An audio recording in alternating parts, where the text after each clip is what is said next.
Hello, my name is Dante Renee, and welcome to the 10 Room Bizarro YouTube page where I talk about films that I believe need to be talked about more. Tonight's film is 1985's Ocean Drive Weekend. Actually, the copyright on the back of the VHS copy is 1986. Here it is, Ocean Drive Weekend. See some of the artwork here. This is put out by Vestron Video VHS right here. Here's the back.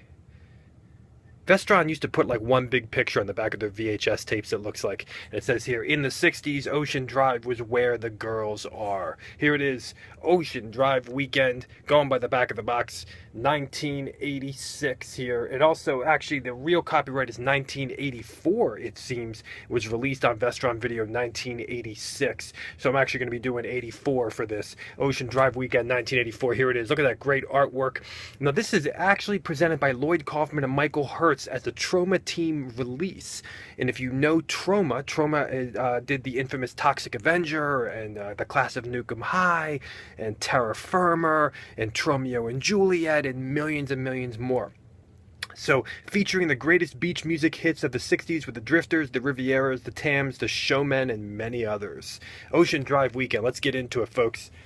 Right off the bat, when you see that it was a Troma Team release, immediately, Troma as a company makes their own films, in particular directed by Lloyd Kaufman, but a lot of times they distributed a lot, or still distribute a lot of films that they don't personally make. They even distribute the film Bloodsucking Freaks. So they distribute the films, but this was a presentation from them, so it was beyond just distributing the film. It looks like there was a little bit more involvement, maybe, as this was actually a presentation from them. The interesting thing is this film is not on DVD at all. It looks not to be at all. You can only get it on VHS. I bought this as a VHS copy, really cheap, and it looks like it's a very unknown Troma release and a very unknown release in general. Now, some of Lloyd Kaufman's first films, he did not, direct this or anything like that, but he did present it. But some of his first films, some of Troma has a history of sex comedies, and he did a bunch of them, which I'll probably be looking at in the future on this YouTube page. But he did a bunch of them, about 4 in particular, like Stuck on You and a couple others. So those were ones that Lloyd Kaufman was actually directly involved with directing and such. So Troma does have a history, and even a history of distributing teen sex comedy type films. Now, right off the bat, you can see this. You think of it, okay, Ocean Drive Weekend. You see the cover, you see the back. But then the bizarre thing is you see the rating on the bottom. It's PG-13. Now, for a film, made in 1984, with the bikini on the cover and everything else, you're thinking PG-13, this is really bizarre, right? Because teen sex comedies, for the most part, were R, because of the teen partying and drug use and, of course, sex. So right off the bat, you're wondering, what exactly is this? This is a film where we have a bunch of fraternities and sororities who are going away for the weekend, beach houses, the beach, and partying and hooking up and dancing to an awesome bar band called the Rivieras, okay? So this is essentially what we have here, and the film documents the weekend. Now, what makes this film even more unique is the fact that it's supposedly taking place in the 60s. And so we have music throughout the film that is all oldies types of music. It sounds like some of it is kind of redone, kind of the kind of remakes. And we even have other pieces of music that I did not necessarily recognize, but all in that vein of kind of the oldies vibe of music. Now, while it's in the 60s, of course, it's not like 100%, following all of that, because sometimes we have some references to things beyond the 60s or beyond the time, and things get a little weird for a second, even between the characters. Really interesting. Now, of course, we have for the hairstyles of the girls, we definitely had like the 60s hairstyles for them, and even their dress and bikinis and things like that. So we have a film here. Now, as if that was not interesting enough, we also have a kind of a teen sex comedy vibe film, not in Miami and not in California. Those are the two Those are the two hot spots for this genre of cinema. This is taking place in the South Carolina, Myrtle Beach. There's actually a place called Ocean Drive, and real locations in South Carolina around the Myrtle Beach area, Ocean Drive area, and it's all in the ending credits. So you have Southern accents in this film, which is very, very unique for this genre of cinema, to hear Southern accents. It brings an entirely different type of flavor to the film at large, and it brings a different, just a different feeling, a different vibe. Now, Myrtle Beach does have palm trees, but it's a different type of vibe because of that. So it's very unique in that aspect. The film has a ton of music in it. And live music at that. A couple sequences at like the local bar, or the local restaurant, which are real locations, it seems from the credits, has a band called the Rivieras playing. And what's really unique about the music, the live music in this film, is that it sounds like it's recorded there live. Not like a track on top of the band. I mean, it was actually the band playing live. So it gives like a real kind of beach vacation vibe, where you have a beach house and you're listening to music at the local restaurant. It gives you that vibe, summer romance vibe, beach, vacation, nostalgia. It gives you that real type of vibe. This is an extremely low budget film. But it's a film that, while most would consider it, like a lot of the films that I review on this page, garbage or trash, there is so much awesomeness in this film for those who want it or who are looking for it. This is a film of characters. This is a film that is a weekend. It's basically you're watching a weekend, and it's a film filled with characters, and 60s but not 60s characters, guys and girls, different idiosyncrasies, different kind of fun, adventurous, wild, youthful, rebellious vibes.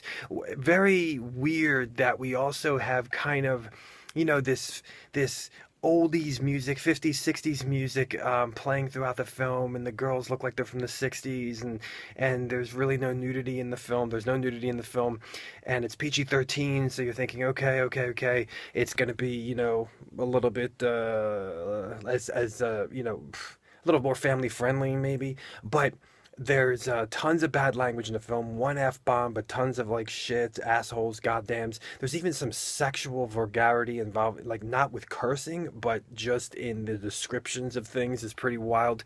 But this is a film that has like some pretty like crazy crime, like stealing money and guns and trying to get out of the draft, and almost borderline alcohol poisoning from tequila shots, and French ticklers, and marijuana smoking and eating. And there's lots of stealing of stealing in general, stealing of money, and all of that kind of stuff. So the film, with its kind of innocent kind of coding, actually has some pretty like dark, rebellious types of like stealing and just total insanity, pill popping, references to acid and things like that. So and some sexual stuff, and just wanting to get laid. So it's really interesting kind of oxymoron of a vibe in the film, which I thought was really just gave it a totally different place in this genre of cinema. Now, can you tell it was a PG-13 rating? Well, yeah, from the lack of nudity. But you have a lot of making out. You have some girls in their bras and underwear. You have some bathing suits and stuff like that. But like 60s style, 60s style hair for the girls as well.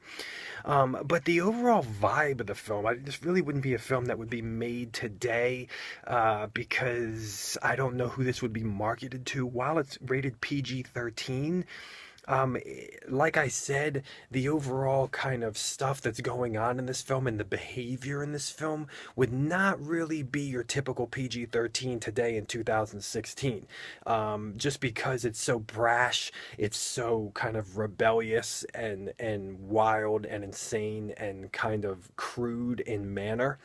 Um, the coding of innocence really has deeper stuff in here. Now, I also got to say that there's like this weird empty vibe to the film also, which is mostly seen in low budget films in general, especially in this genre. At the beginning of the film, we have some touches on like some titles on the screen that kind of have some touches of trauma, some of the humor of trauma, but that's really about it for the rest of the film. We have some people that kind of have some overacting vibes to them, but really you're not sensing the trauma vibes in general in this film, except for a couple things at the beginning of the film. We have some really weird characters in this film, and some behavior that I gotta be honest, I was laughing at. I thought it was pretty hilarious. And as the film goes on, there is some comic timing in this film that actually gets like better, better, better, better. There's some wild stuff, and notably with a guy who's just having, trying marijuana for the first time. There's a lot of cool stuff with just kind of these college kids on their own in these beach houses, and the way that they eat and the way that they are going to drink and how are they going to get their money, and they're completely just selfish, youthful, rebellious. I mean, they're almost acting more like high school type of vibe. There's a great atmosphere in the film of the beach. I mean, you hear the ocean a lot in a variety of scenes, and beach nighttime, and beach daytime, and the seagulls, and just you get this vibe of the summer at these like shore restaurants and shore bars, and the only things on their minds, on these young people's minds, is just getting laid, getting drunk, and there's and just having fun, even if it's at other people's expenses, which a lot of the times it is. So that gives it kind of like a rebellious punk vibe to the proceedings, which is also bizarre since it's like a '60s thing. But you had that always, with the greasers and everything. Um, but there's definitely just all the tidbits, all the idiosyncrasies of the characters and the situations, especially as the movie goes on. There are some things that I just thought were really unique, really original in their comic timing and the things that are happening. I just thought they were really fun. This is a film that has a party vibe. It also has kind of a shore vibe. I would say it stands out as something unique, definitely in the teen sex comedy genre. There is sex in the film, but since there's really no nudity, you really are only seeing making out and then kind of the after effects of sex or things like that, which are also kind of comical in how they're done. This is Ocean Drive Weekend, really a snapshot of South Carolina, Myrtle Beach, actual locations of the summer. Ocean Drive Weekend 1984, folks. You saw it here. Very, very rare film. Thank you so much for watching the 10 Room Bizarro YouTube page, where I talk about films that I believe need to be talked about more. Please feel free to check out my own personal films at youtube.com/poopy diarrhea and all the other reviews on this page. Thank you and good night.